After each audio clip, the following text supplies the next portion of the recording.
మనం చూస్తా ఉన్నాం గత వారం రోజుల నుంచి కూడా భారత్ పాకిస్తాన్ మధ్య ఉద్రిక్తత పరిస్థితులు నెలకొన్నాయి. ప్రధానంగా పహల్గామ్ దాడి తర్వాత, ఉగ్రదాడి తర్వాత కొంత దేశం సరిహద్దు వద్ద కూడా కొంత ఉద్రిక్తత వాతావరణం అనేది పెరిగింది. అటు భారత్ పాకిస్తాన్ మధ్య యుద్ధ వాతావరణం నెలకొన్నటువంటి పరిస్థితి కూడా మనం చూస్తున్నాం. ఈ సందర్భంగా అటు రేపటితోటి కూడా పహల్గామ్ దాడి జరిగి వారం రోజులు కావస్తోంది. ఈ సందర్భంగా ఈ మధ్యకాలంలో జరిగినటువంటి మేజర్ అప్డేట్స్, ప్రధానంగా ఈ రోజు జరిగినటువంటి మేజర్ అప్డేట్స్ కావచ్చు. దాంతోపాటుగా ఉగ్రవాద వేటలో అటు ఆర్మీ కొనసాగుతున్న నేపథ్యంలో ఎక్కడికక్కడ ఉగ్రవాద స్థావరాలను కావచ్చు, దాంతోపాటుగా అటు ఉగ్రవాదుల కోసం ఆర్మీ దళాలు విస్తృతంగా తనిఖీలు చేపట్టాయని కూడా చెప్పాలి. ఏదైతే విస్తృతంగా వెతుకులాట అనేది కూడా కొనసాగుతుంది. ఈ సందర్భంగా కూడా ఉగ్రవాదులు అత్యాధునిక టెక్నాలజీ వాడుతున్నారని మాత్రం తెలుస్తూ ఉంది. దాంతోపాటుగా మరోపక్క భారత్ పాకిస్తాన్ బోర్డర్ వద్ద కూడా పాకిస్తాన్ కవ్వింపు చర్యలకు పాల్పడుతూ ఉంది, కాల్పుల విరమణ ఒప్పందాన్ని ఉల్లంఘించి. ఇలాంటి అనేక అంశాలు. దాంతోపాటుగా రక్షణ శాఖ మంత్రి రాజ్నాథ్ సింగ్ అటు ప్రధానమంత్రి మోడీతో కూడా భేటీ అయ్యారు. ఎలాంటి డెవలప్మెంట్స్ ఉన్నాయో మనం తెలుసుకునే ప్రయత్నం చేద్దాం. ముందుగా ఒకసారి మనం చూడొచ్చు, గత 6 రోజుల నుంచి కూడా దేశవ్యాప్తంగా ఉద్రిక్త పరిస్థితులు కూడా కొనసాగుతూ ఉన్నాయి. పాకిస్తాన్ పైన ఖచ్చితంగా ప్రతిస్పందన, ప్రతీకార చర్య తీసుకోవాలని కూడా యావత్ భారతదేశం కోరుకుంటా ఉన్నటువంటి పరిస్థితి కూడా మనకు తెలుస్తుంది. ఎందుకంటే పహల్గామ్లో అమాయక ప్రజలను ఏదైతే నిర్దాక్షిణంగా ఉగ్రవాదులు కాల్చి చంపారు, ఇది ఖచ్చితంగా పాకిస్తాన్ ప్రోద్బలంతోనే ఈ కాల్పులు జరిగాయి అనేది కూడా చెప్తా ఉన్నారు. ఖచ్చితంగా, ఎందుకంటే దీనికి సంబంధించినటువంటి ఆధారాలు కూడా దొరికాయి. సీమాంతర ఉగ్రవాదాన్ని అటు పాకిస్తాన్ ప్రోత్సహిస్తుందని ఇప్పటికే అనేక సార్లు ఆధారాలు కూడా దొరికినటువంటి పరిస్థితి కూడా మనకు అనిపిస్తుంది. ఒకసారి మనం మేజర్ డెవలప్మెంట్స్ చూద్దాం. అటు ప్రధానమంత్రి మోడీ తోటి రక్షణ శాఖ మంత్రి రాజ్నాథ్ సింగ్ భేటీ అయ్యారు. ప్రధానంగా ఈ భేటీకి సంబంధించినటువంటి అంశాలు కూడా ఒకసారి చూద్దాము. ఈ ఏదైతే ఉగ్రవాదాన్ని పెంచి పోషిస్తున్నటువంటి దాయాదికి గుణపాఠం ఎలా చెప్పాలనే అంశానికి సంబంధించి కూడా ప్రధానంగా చర్చ జరిగినట్టు కూడా తెలుస్తోంది.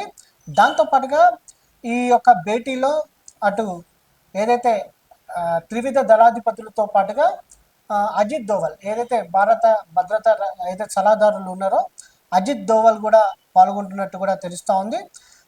సైన్యం ఎలాంటి సన్నద్ధతో ఉంది, ఒకవేళ యుద్ధం చేయదలుచుకుంటే ఎలాంటి సన్నద్ధతో ఉండాలనే అంశానికి సంబంధించి కూడా ఇప్పటికే ఈ చర్చలో ఏదైతే ఈ సమావేశంలో చర్చించినట్టు కూడా తెలుస్తూ ఉంది. దాదాపుగా 40 నిమిషాల పాటు కూడా ఈ చర్చ జరిగినట్టు కూడా తెలుస్తూ ఉంది. ప్రధానంగా అటు రాజ్నాథ్ సింగ్ భేటీ అయినటువంటి పరిస్థితి కూడా మనకు కనపడతా ఉంది.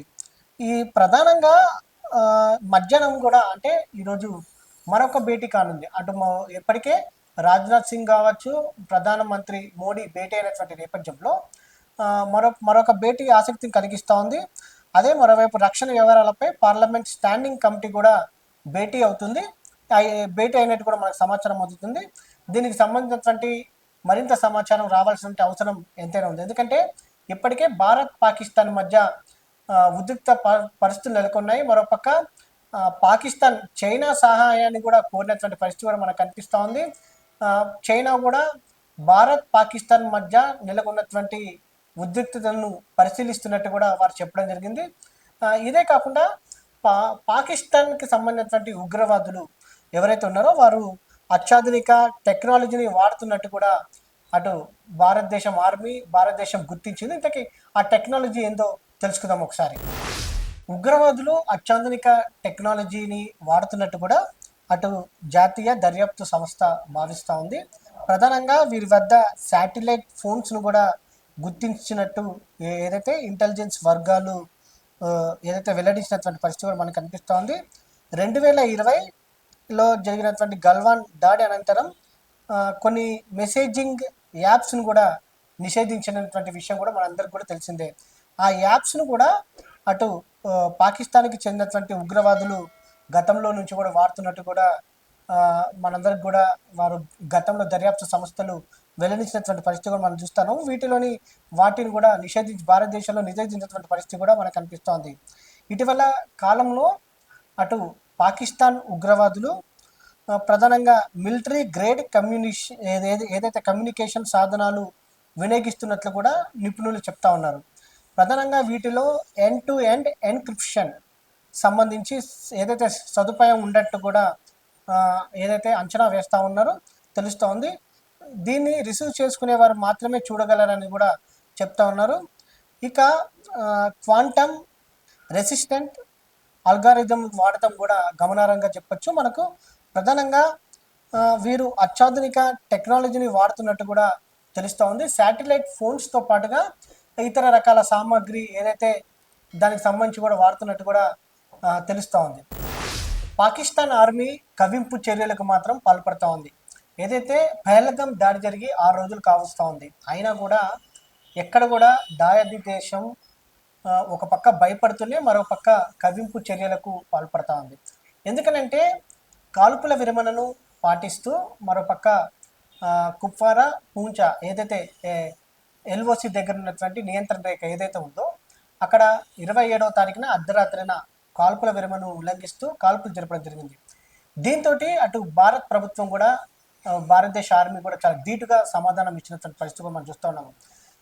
పదే పదే కాల్పుల విరమణను ఉల్లంఘిస్తూ అటు భారత్ ఆర్మీ పైన పాకిస్తాన్ ఆర్మీ కాల్పులు జరుపుతూ ఉంది. ఎందుకంటే ఉద్రిక్తతలను మరొక ఏదైతే మరింత రెచ్చగొట్టే విధంగా చూస్తూ ఉంది అనేది మాత్రం మనకు చాలా స్పష్టంగా అర్థమవుతా ఉంది. ఇప్పటికైనా ఈ కవ్వింపు చర్యలకు పాల్పడకుండా ఉంటుందా అని అంటే పాకిస్తాన్ తన బుద్ధి ఎప్పటికీ మార్చిపోదనేది కూడా మనకు అర్థమవుతుంది. ఎందుకంటే గతంలో కూడా మనం చూస్తూ ఉన్నాం, అనేక సందర్భాల్లో కూడా ఇలాంటి కవ్వింపు చర్యలకే పాల్పడుతున్నటువంటి సందర్భం మనకు కనిపిస్తోంది. ఖచ్చితంగా ఈసారి భారత ప్రభుత్వం మాత్రం ఖచ్చితంగా బుద్ధి చెప్పి తీరుతుందనేది కూడా మనకు చాలా స్పష్టంగా తెలుస్తుంది.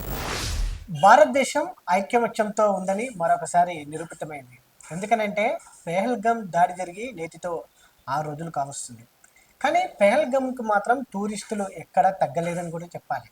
ఎందుకంటే దాడి జరిగిన 2-3 రోజుల వరకు కూడా కొంత స్తబ్దతగా ఉన్నా కూడా ఆ ప్రాంతం ప్రజెంట్ టూరిస్టులతోటి కలకల్లాడుతుంది. అక్కడ ఉన్నటువంటి వ్యాపారులు కావచ్చు, దాంతోపాటుగా టూరిస్టులు తీసుకెళ్లేటువంటి ఎవరైతే ఏజెన్సీస్ ఉంటాయో కూడా అవన్నీ వారందరూ కూడా మళ్ళీ పెహల్గామ్కి వస్తున్నటువంటి పరిస్థితి మనకు కనిపిస్తూ ఉంది. ఎందుకంటే ఇలాంటి ఉగ్రదాడులకు తాము భయపడేది లేదనేది కూడా టూరిస్టులు కావచ్చు, భారతదేశ ప్రజలు చెప్తా ఉన్నారు. ఇప్పటికీ అక్కడ ఉన్నటువంటి స్థానికులు కావచ్చు, దాంతోపాటుగా ప్రజలు కావచ్చు, టూరిస్టులు కావచ్చు ఐక్యమత్యంతో ముందుకు వెళ్తున్నటువంటి పరిస్థితి మనం చూస్తూ ఉన్నాము. ఏ ఉగ్రవాద సంస్థ కావచ్చు, దాయాది దేశం కూడా తమని ఏమి చేయలేవనేది కూడా జమ్మూ కాశ్మీర్ ప్రజలు స్పష్టం చేసినటువంటి పరిస్థితి మనకు కనిపిస్తుంది. ప్రధానంగా పెహల్గామ్ ప్రజలు మాత్రం చాలా ఏదైతే గట్టిగా ఉన్నటువంటి పరిస్థితి మనకు కనిపిస్తుంది. ఎందుకంటే ఈ దాడికి తాము భయపడం, ఇలాంటి దాడులు ఎన్ని చేసినా కూడా తాము ఎదుర్కొనే సత్తా మాకుంది, మాతో పాటు ఆర్మీ ఉందనేది కూడా వారు చెప్తా ఉన్నారు. ఖచ్చితంగా మాత్రం మరోసారి భారతదేశ ప్రజల ఐక్యమత్యం అనేది నిరూపితమైనటువంటి పరిస్థితి కూడా మనకు కనిపిస్తూ ఉంది. అక్కడ స్వేచ్ఛగా ఎవరైతే వ్యాపారస్తులు ఉంటారో, టూరిస్ట్ ఏజెన్సీస్ ఉంటాయో, దాంతోపాటుగా వాహనదారులు ట్రావెల్స్ ఏవైతే ఉంటాయో కూడా వారు యథేచ్ఛగా వారి వ్యాపారాన్ని కూడా అక్కడ కొనసాగిస్తూ ఉన్నారు. టూరిస్టులు కూడా పెద్ద ఎత్తున ప్రారంభమైనటువంటి పరిస్థితి కూడా మనకు కనపడతా ఉంది. ఎందుకంటే ముందస్తుగానే ఏదైతే ప్లాన్ చేసుకున్న వారు ఎవరైతే ఉంటారో పెహల్గామ్కి సంబంధించి కావచ్చు, జమ్మూ కాశ్మీర్కి టూర్కి సంబంధించి యథావిధిగా అది కొనసాగుతుందని మాత్రం మనకు చాలా స్పష్టంగా కనిపిస్తూ ఉంది. పాకిస్తాన్ మరోసారి తన దొంగ బుద్ధిని చాటుకుంది.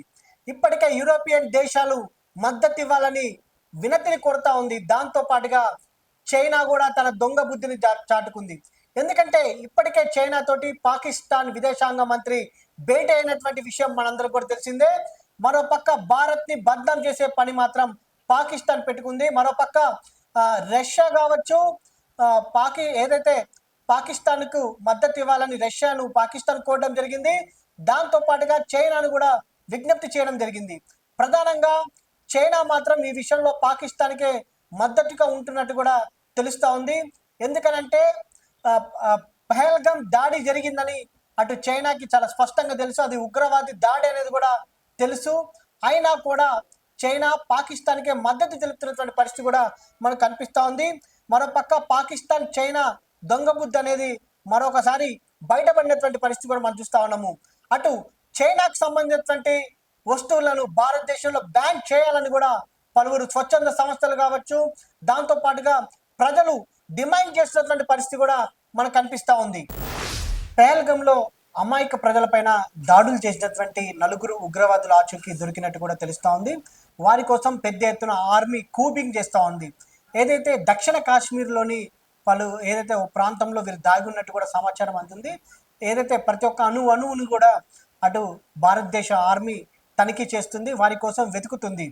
ఎక్కడ దొరికినా కూడా వారిని ఖచ్చితంగా కాల్చివేయడానికి భారతదేశ ఆర్మీ సిద్ధమైనటువంటి పరిస్థితి కూడా మనం చూస్తుంది. ఎందుకంటే టూరిస్టులను నిర్దాక్షిణ్యంగా కాల్చివేసినటువంటి ఆ పాకిస్తాన్ ఉగ్రవాదులను ఎట్టి పరిస్థితుల్లో కూడా వదిలేదు లేదని కూడా ఇప్పటికే భారతదేశం స్పష్టం చేసినటువంటి పరిస్థితి కూడా మనకు కనిపిస్తోంది. దీంతో పాటుగా మరోపక్క అటు ఏదైతే భారత్ పాకిస్తాన్ మధ్య ఏదైతే ఉద్రిక్తత పరిస్థితులు మాత్రం కొనసాగుతూ ఉన్నాయి. ఏదైతే వరుస సమావేశాలు అనేది ప్రధానమంత్రి మోడీ తోటి కొనసాగుతూ ఉంది. దాంతో పాటుగా ఏదైతే రక్షణ శాఖ మంత్రి కావచ్చు, దాంతో పాటుగా ఇతర త్రివిధ దళాధిపతులు కూడా ఇప్పటికే ప్రధానమంత్రి మోడీతో భేటీ అవుతున్నటువంటి పరిస్థితి కూడా మనకు కనిపిస్తోంది. ఇలా ఓవరాల్ గా చూస్తే మాత్రం అనేక మేజర్ డెవలప్మెంట్స్ మాత్రం కనిపిస్తున్నాయి. మరోపక్క భారతదేశం పాకిస్తాన్ మధ్య యుద్ధ మేఘాలు మాత్రం అలుముకున్నాయని చెప్పాలి.